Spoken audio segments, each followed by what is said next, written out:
Bonjour à toi, il est 1h du matin, je commence seulement de faire ma vidéo et je dois la sortir demain à 15h. C'est bon?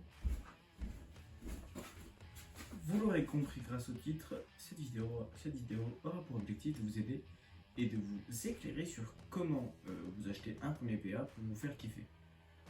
Je tiens à préciser que dans cette vidéo, je n'aborderai ni le sujet du HPA puisque j'en ai jamais vraiment eu l'utilisation et j'ai même jamais eu de retour sur le HPA à part le fameux débat qu'on a tous déjà entendu, je pense, de l'airsoft, ni sur les fusils à pompe, puisque ceci est aussi considéré comme une réplique secondaire, surtout que bon, celui-là, il n'y a plus de crosse pour épauler parce qu'il a été cassé. Mais c'est autre chose. Je ne traite pas sur toutes les répliques secondaires, sinon j'aurais aussi parlé de tout ce qui est pistolet mitrailleur, ce qui n'est pas du tout le cas. On reste dans un truc de débutant. Ça s'appelle toujours néophyte. Le but c'est que ça reste pour les nouveaux. Le fusil à pompe, ça s'adapte vraiment pour quelqu'un de confirmé. C'est la même chose. Je ne peux pas le jouer à toutes les parties alors que ça fait un petit bout de temps déjà que je fais de l'airsoft. Je pense que c'est assez indicatif sur la difficulté qu'il y a à jouer ce genre de réplique. Donc pour résumer, je ne traiterai ni des fusils à pompe, ni du HPA, ni des AEP, puisqu'en fait je n'en ai absolument jamais testé, jamais eu entre les mains. Je vais peut-être en tester un d'ici peu, puisqu'il y a un membre de l'équipe qui en a fait l'acquisition là, qui a fait l'acquisition d'un, vous avez compris. Et donc je vais certainement pouvoir en tester et surtout avoir un retour de partie dessus, puisque c'est très important.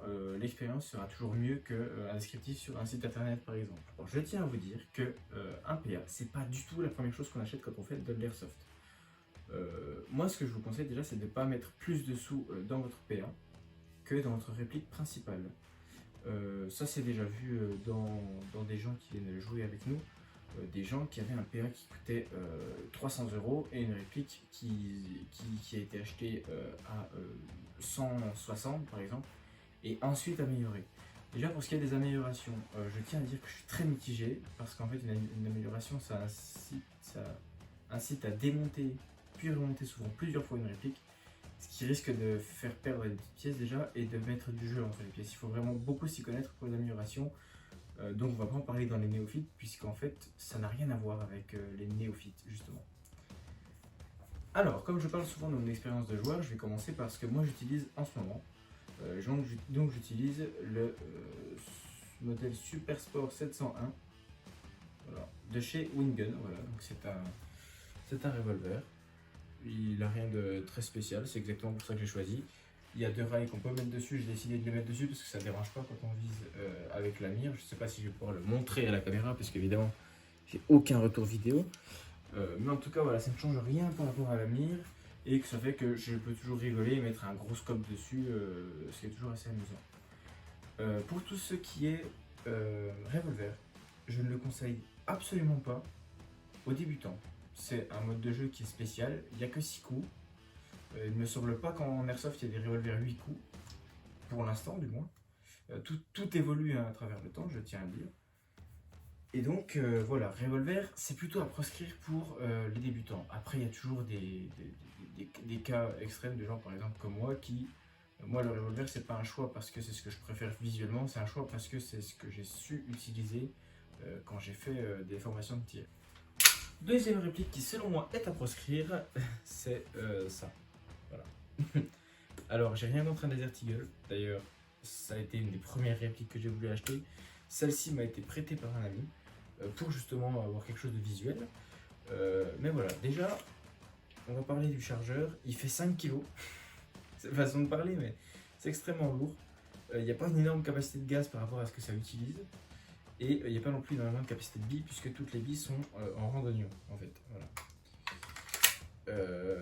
Il y a plusieurs manières de mettre les billes dans un chargeur. Je ferai certainement une vidéo dédiée à ça parce que c'est compliqué.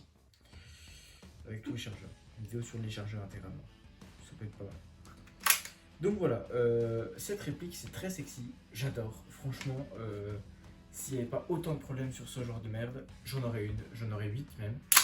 Mais c'est casse-gueule. Tout ce qui est un peu hors du commun, c'est casse-gueule. Déjà, il y a le poids de ça, la culasse, ce qui va aller en arrière, le système de blowback, etc. Parce qu'en fait, comme c'est un gros pistolet, il y a beaucoup de poids. Et comme il y a beaucoup de poids, forcément, il y a des ressorts plus gros qui font revenir la culasse, puisque sinon, ça ferait un truc tout mou. Et ça ferait... dans la même idée, comme la culasse est énorme, forcément, pour que le gaz la fasse reculer, il faut énormément de gaz. Donc, à la sortie d'un tir de Desert Eagle, il va y avoir un gaz énorme qui va sortir. De plus, c'est un GBB, c'est pas la meilleure chose non plus pour débuter, étant donné que il y a les systèmes de glissière à entretenir, et c'est pas rien à entretenir, honnêtement. Sachant qu'il faut démonter le gun à chaque fois, c'est pas quelque chose d'extrêmement simple. Bon. Surtout sur un Desert Eagle, on a fait l'expérience il n'y a pas longtemps avec le propriétaire de celui-ci, qui d'ailleurs est réparé depuis seulement 2 jours.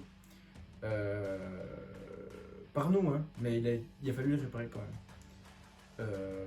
C'est super galère, surtout pour des répliques qui sont spécifiques. Je le rappelle, tout ce qui est spécifique, ça va être soit moins puissant, soit plus galère, soit il y aura des soucis dessus. Rappelez-vous-en, ça marche pour toutes les répliques, y compris tout ce qui est réplique type reconstitution, Deuxième Guerre mondiale, etc. Alors, on est dans le premier des choix qui, selon moi, semble plutôt bon. Voilà, donc ici c'est un Glock, parce que c'est la première que j'ai eue déjà, ça c'est ma réplique. Voilà, c'est simple d'utilisation, c'est léger. Alors oui, j'ai pas précisé, hein. Le revolver que je vous ai montré fait 1,2 kg, c'est lourd. Le Desert Eagle fait 1,4 kg. 1,4 kg, c'est une bouteille de 1,5 litre presque. C'est presque équivalent. Il faut se rendre compte de ça. C'est-à-dire que des fois, on va aller chercher un angle avec un PA. Bon, c'est rare qu'on soit comme ça quand même, hein. Ça va être de la libanaise. Mais je veux dire, voilà, on va souvent aller chercher des angles qui sont un peu tricky à prendre avec 2 mains. Donc, je trouve pas ça pratique qu'un gun fasse 180 kg. Voilà. Donc, je reviens à ce pistolet. Ce pistolet, c'est mon premier, c'est un Glock Gen 3, je crois, de chez Tokyo Marui. Donc Tokyo Marui, je pense que vous pouvez pas en entendre de mauvaises choses. Alors qu'en vrai, c'est pas... C'est une très bonne marque, en fait c'est du matériau surtout qui est excellent. Étant donné que c'est japonais, et tout ce qui est fabriqué au Japon, c'est ce qu'il y a de meilleur en airsoft. Mais en réalité, ils n'ont pas fait d'énormes progrès dans les dernières années. Voilà. J'ai pas de marque de prédilection. Moi, honnêtement, je prends un gun au feeling que j'ai avec. J'essaie de trouver des reviews avant. D'ailleurs, je le conseille pour tous les équipements que vous prenez, que ce soit des lance-grenades, des guns, des répliques longues. Voilà, cherchez des reviews, essayez de chercher des avis clients. Et ne vous limitez pas vraiment à une notice ou à des spécificités sur internet. Je reprends avec mon pistolet parce que je me suis un petit peu étendu. Donc, c'est un GBB. J'ai dit tout à l'heure que GBB c'était pas le top. Parce qu'effectivement, il y a de l'entretien. Donc, ça reste à entretenir. Il y a une vidéo de Gearlocker qui explique très bien. Je vous invite à aller voir sa chaîne d'ailleurs, il y a plein de trucs intéressants. Ça s'appelle maintenant les frères Hublot, il me semble. Je ferai sûrement une vidéo pour l'entretien des GBB, mais pas tout de suite, parce que moi je ne connais pas des masses, je fais vraiment le strict minimum.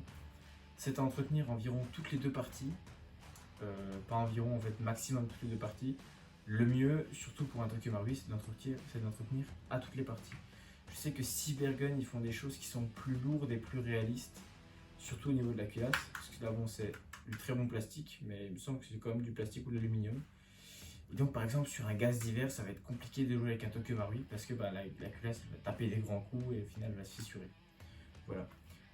Cela dit, ça c'est petit, c'est mieux.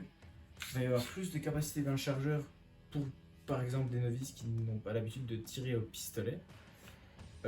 Parce qu'en fait, justement, j'ai parlé tout à l'heure des chargeurs en randonnion, c'est comme ça que je les appelle, mais en vrai, c'est pas le vrai mot, j'ai pas les vrais termes. Ceux-là, donc les billes se mettent dedans en quinconce. Je ferai une vidéo dédiée.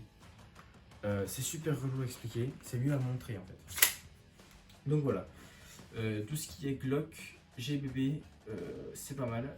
Les M9, les Beretta, euh, 19-11, mais en fait, c'est bien quand on prend une réplique bien. C'est-à-dire que on va pas pouvoir débourser tout de suite quand on se lance dans l'airsoft 110 euros par exemple dans un PA, alors qu'on a déjà mis 200 par exemple pour une réplique longue, ce qui est pas du tout ce que j'ai mis pour les miennes. Euh, donc ça va être compliqué d'avoir un très très bon PA. Par exemple, mon revolver fait très bien le taf, il est à 110 euros. Voici un pistolet à CO2, donc celui-là c'est un Jericho 941. Il est écrit dessus, je mens pas. Il m'a aussi été prêté, donc ça je le conseille. Pour les débutants c'est absolument génial.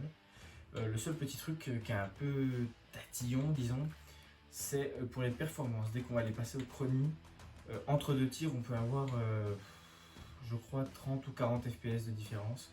Donc c'est pas facile de se placer en fait sur est-ce qu'il est trop puissant, est-ce qu'il est tout juste assez. Voilà, donc ça c'est plutôt sur les anciens modèles. Aujourd'hui, par exemple, Cybergun font des Glock qui marchent à CO2 et qui vont très bien, et qui ont des perfs qui restent quand même assez stables. Donc voilà, le gros avantage je trouve du CO2 par rapport au gaz, c'est évidemment, ça me semble logique, que le CO2 on peut l'utiliser avec toutes les températures.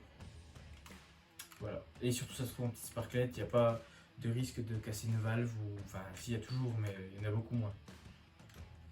Cela dit, toutes les répliques ont leur plus et leur moins. Le mieux en fait c'est déjà de pouvoir les essayer. C'est donc à 2 h du matin, alors que des gens dorment à côté, que je vais pouvoir enfin clôturer cette vidéo après avoir supprimé 538 photos. Donc je disais, néanmoins, il n'y a pas de réplique finalement parfaite. En fait, les répliques s'adaptent forcément à votre style de jeu. Si vous êtes sniper, vous ne pourrez pas avoir un revolver, tout simplement parce qu'il n'y a que 6 coups. À ma connaissance, il n'y a pas de réplique d'airsoft de revolver avec 8 coups, comme dans la vraie vie. Donc ça fait que 6 essais pour tirer sur quelqu'un qui aura certainement quelque chose comme un Glock, un Beretta ou quelque chose comme ça, qui va avoir une vingtaine de billes dans son chargeur. Donc ça reste très tendu, c'est pas des choses qui se marquent ensemble. De la même manière que quelqu'un qui joue avec une LMG, donc une batteuse, n'aura pas besoin d'avoir un Glock 18 par exemple avec du full auto parce qu'il a déjà une réplique qui en principe tape plutôt fort. Attention, attention, attention à sur quel site vous commandez. C'est pas des petits investissements et il faut s'assurer que même si vous recevez bien un colis, vous puissiez le renvoyer si jamais ça ne vous convient pas. Parce que si par exemple vous commandez ce type de Gearbox Custom, Ares, voilà, qui ne correspond pas à ce que vous vouliez, parce que vous vouliez la mettre dans votre M16 qui a surchauffé et donc qui n'a plus de Gearbox valable. Je ne sais pas comment je me suis débrouillé, encore une fois, j'ai pas eu beaucoup de chance. Et qu'au final, vous contactez le type, pas le type, mais le site en disant bonjour, ma Gearbox ne correspond pas à ce que j'avais commandé. Est-ce que je pourrais, puisqu'évidemment c'est plus facile de se la faire envoyer quand on dit ça, on va pas se mentir. Est-ce que je pourrais, s'il vous plaît, faire le renvoi et en commander une autre sur votre site qui correspond à ce qu'il me faut. Donc quand vous envoyez ça, en fait, la plupart du temps ça passe avec les sites Airsoft, au moins en France. Donc des stockages games, c'est Airsoft Heritage, c'est les deux les plus fiables que je connaisse. Donc voilà, soyez sûr de votre site, soyez sûr aussi de votre commande, finalement, n'achetez rien en vain. Allez regarder des reviews sur la réplique que vous achetez et si vous n'avez pas une réplique spécifique en tête mais vraiment par exemple un modèle, par exemple le Beretta, essayez de chercher sur des sites d'occasion. Celui que j'aime bien puisque je l'ai déjà utilisé et qu'il a plutôt bien fonctionné, c'était Airsoft Occasion tout simplement.fr. On va pouvoir se faire beaucoup plus plaisir avec le même prix. Je vous remercie d'avoir regardé cette vidéo jusqu'au bout, je vous fais des gros bisous, je vous aime, Airsoftement, Mathis, le visage de la FF Squad. Il faut qu'on change de nom parce que c'est vraiment trop chiant à dire. Ah oui, et aussi je t'invite à mettre un pouce bleu si t'as aimé, un commentaire si t'as pas aimé, ou tu m'insultes. Enfin, ce genre de choses, quoi.